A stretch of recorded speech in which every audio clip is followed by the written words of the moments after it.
Nessa terça passada, eu comentei um artigo aqui da Rosana Pinheiro Machado, publicado no portal Intercept, que falava sobre as redes de bolsonaristas e como elas são muito mais dispersas e capilarizadas e influentes do que a gente pode imaginar. Que o negócio é profundo. E eu usei isso para comentar sobre a estratégia bastante ineficaz, na verdade, da esquerda para confrontar isso, né? Como a gente tem grupos dispersos, grupos espalhados, grupos que não se comunicam, grupos que se atacam mutuamente, e como isso vai continuar levando, se não houver uma caminhada em outro sentido, vai continuar levando à perda eleitoral da esquerda. E aí, hoje, coincidentemente, sai um artigo no jornal O Globo, escrito pelo Flávio Dino, que é o governador do Maranhão, e o título é Caminhar com Mandela. E ele fala que justamente sobre isso, né, sobre a importância de, nesse momento agora, formar uma frente ampla para conquistar aquilo que se chama do centro político. E aqui quando a gente fala de centro político não é o centrão do parlamento, não é essa ala fisiológica, não é essa ala sem compromisso ideológico, não é essa ala que vai pela mamata, mas sim esse grupo de pessoas, de eleitores, que não tem necessariamente uma agenda ideológica fechada e que são pessoas que estão abertas para a mensagem progressista. São pessoas que, talvez em certos assuntos, sejam mais conservadoras ou mais liberais, mas em outros aspectos estão sim dispostas a negociar e a conversar e a pensar numa sociedade mais plural, mais tolerante, mais capaz de estabelecer diálogo. Eu quero ler um trechinho do artigo dele, no qual ele diz o seguinte: curioso notar que as disputas entre os progressistas giram mais sobre fatos pretéritos do que sobre propostas para o futuro. Portanto, é preciso priorizar mais o futuro dos cidadãos que o julgamento de erros do passado. Necessitamos de uma ampla união progressista que livre o Brasil do bolsonarismo. Lulistas, trabalhistas, socialistas, comunistas, verdes, social-democratas, todos têm um grande papel. Não podem nem devem deixar de existir. A questão é mais simples: abrir portas e janelas para deixar os ventos da pátria varrerem mágoas. É isso, gente. É isso que a gente tem falado aqui. O ódio, a intolerância, a intransigência também, elas são forças que separam as pessoas, elas são forças divisivas. Elas unem grupos em torno do ódio, elas unem os grupos em torno da diferença, mas isso naturalmente vai isolar essas pessoas. O Bolsonaro, por exemplo, ele conseguiu chegar ao poder capitalizando o ódio, a mágoa, o ressentimento, a intolerância das pessoas. Ele foi lá, encontrou essa ferida aberta nos brasileiros, que tem a ver com violência urbana, que tem a ver com insatisfação, que tem a ver com perda de uma condição social que foi atingida por milhões de pessoas. Ele vai lá e explora isso. Ele explora esse ódio, ele explora essa raiva e chega ao poder. A gente tem que fazer o caminho inverso. E aqui ele menciona o caso do Mandela, né? O Nelson Mandela, que foi um indivíduo extraordinário que passou décadas e décadas na prisão na África do Sul, e quando ele sai, ele se propõe a enfrentar o apartheid, que era um regime de segregação racial que havia na África do Sul, de fato, segregação entre brancos e negros, e ele vem enfrentar isso, e ele vem com a mensagem de: a gente não pode se vingar. A gente não pode tentar chegar ao poder aqui, nós que somos a maioria dos negros, a gente não pode tentar chegar ao poder nos vingando de quem nos oprimiu. Então é uma mensagem de conciliação, é uma mensagem de tentar curar as feridas, não de separar membros que parecem não servir mais, que ergueram o punho fechado contra a gente. Então é uma mensagem de diálogo. E o Flávio Dino tem feito justamente isso, a gente tem observado isso, como ele tem se articulado, como ele tem conversado com posições muito distintas em alguns aspectos, mas porque você tem posições cristalizadas, solidificadas, de um lado do campo político, do outro lado do campo político, e você tem no meio, aparentemente silencioso também, um grupo enorme de pessoas que está disposto sim a tentar curar as feridas. Eu recomendo que vocês leiam tanto esse artigo do Flávio Dino quanto o artigo da Rosana Pinheiro Machado que eu publiquei na terça aqui, para que vocês lessem, que vai ajudar a entender qual é a posição que a gente tem adotado também. A gente está muito alinhado, na verdade, com essa proposta do Flávio Dino, e que é de tentar sanear o debate. Basicamente é isso. A gente viu que o ódio causa, a gente viu que a polarização causa. Como é que a gente foge disso? Polarizando mais? Incitando mais ódio? Não, não é assim. Inclusive hoje eu terminei de ler um livrinho bem interessante escrito pelo filósofo britânico Bertrand Russell. O livrinho se chama No Que Acredito. Bem curtinho também, é uma leitura rápida. E tem uma frase aqui que acho que ajuda também a nos orientar nesse sentido, porque basicamente é um livrinho de moral, né, no qual o Bertrand Russell explica qual é a visão que ele tem de sociedade e de comportamentos morais. Daí ele fala o seguinte: a vida virtuosa é aquela inspirada pelo amor e guiada pelo conhecimento. E ele une essas duas coisas, né? O amor e o conhecimento, porque para ele só amor... Bem, o amor é positivo, obviamente, unifica as pessoas, mas pode levar ao erro também. A gente pode cometer, às vezes, atrocidades com base num suposto amor ao próximo. E ele dá alguns exemplos aqui, como o sentimento sem razão pode nos enganar.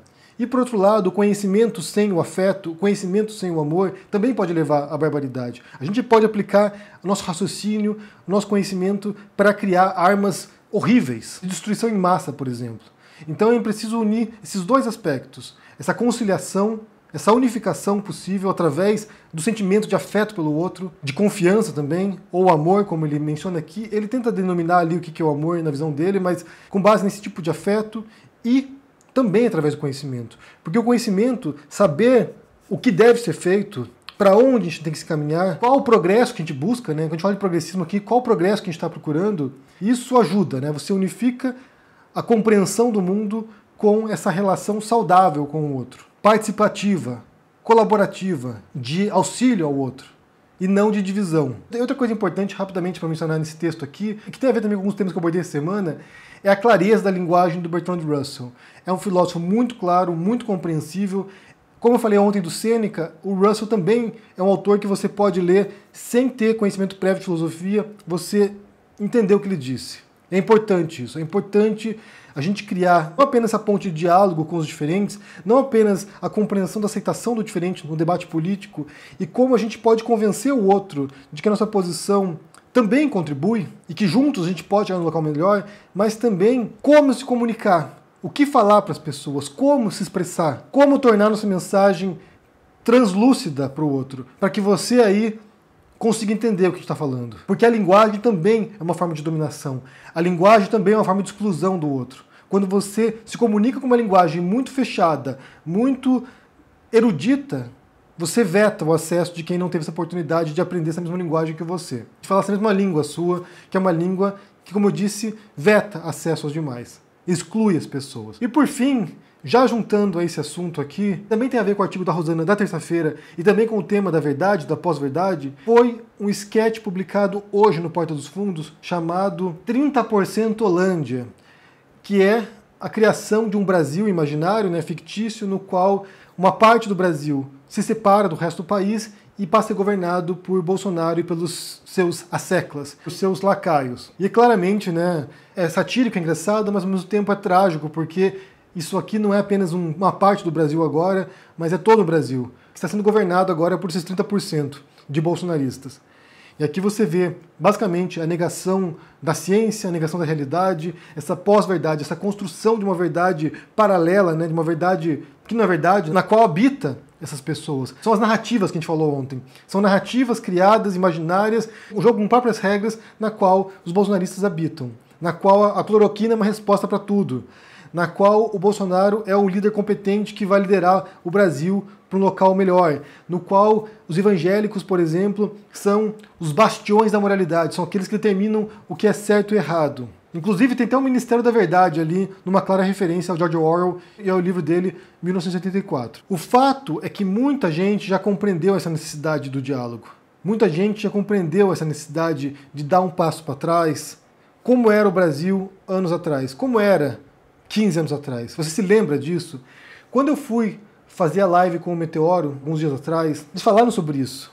Porque eles mencionaram, né, que eu fui embora do Brasil em 2006, e eles falaram assim, nossa, era um outro país naquele momento, né? E de fato era um outro país.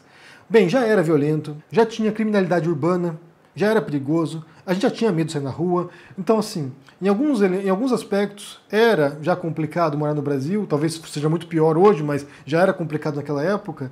Mas, por outro lado, eu não me recordo, para ser bem sincero com você, gente, eu não me recordo isso em 2006, ou quando era jovem no Brasil, né, jovem adulto no Brasil, eu não me recordo desse ódio. Eu não me recordo disso. Isso foi sendo alimentado, foi sendo criado, foi sendo extraído dos brasileiros. Você que tem minha idade, tem 35, 40 anos, você certamente lembra de um país no qual essa energia não estava assim, disseminada. E a canalização dessa energia passou, por um lado, pela política, passou sim políticos explorando esse ódio, e também passou por um espaço que está ajudando a corroer a democracia brasileira e do mundo também, que são as redes sociais, o modo como a gente se comporta com o outro nas redes sociais. Bem, talvez seja assunto para um outro momento isso, embora tenha a ver também com o artigo da terça-feira, né? Essa noção de que os bolsonaristas invadiram as redes sociais, se espalharam por aí e estão, gota a gota, disseminando essa mensagem. Talvez seja um momento para a gente parar e pensar como era antes. Vocês lembram como era 15 anos atrás o Brasil? Você sentia essa energia dispersa no ar agora? Palpável até, na verdade, né? Você pode tocar o ódio.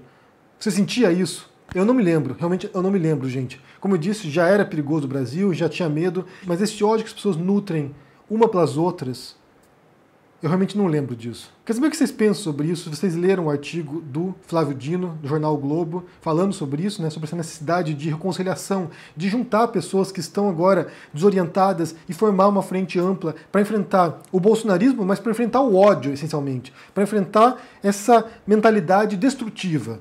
Como a gente faz isso, gente? É a grande dúvida, na verdade. Claro que tem gente se articulando, tem políticos que estão trabalhando nesse sentido, o Flávio Dino faz isso também, mas como a gente, cidadão, faz isso também? Como a gente se organiza para enfrentar o ódio? E se você percebe isso, né? Como esse ódio foi desencavado das entranhas dos brasileiros. Se você lembra desse ódio 15 anos atrás, havia isso? Você se lembra disso? Eu não me recordo, realmente eu não me recordo.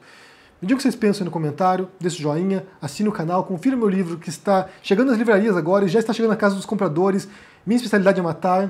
Se você quiser aparecer no final aqui do vídeo, me mande, me marque lá no Twitter ou no Instagram, que eu ponho sua foto aqui também com o livro quando chegar na sua casa. Um grande abraço para vocês e até mais. Tchau!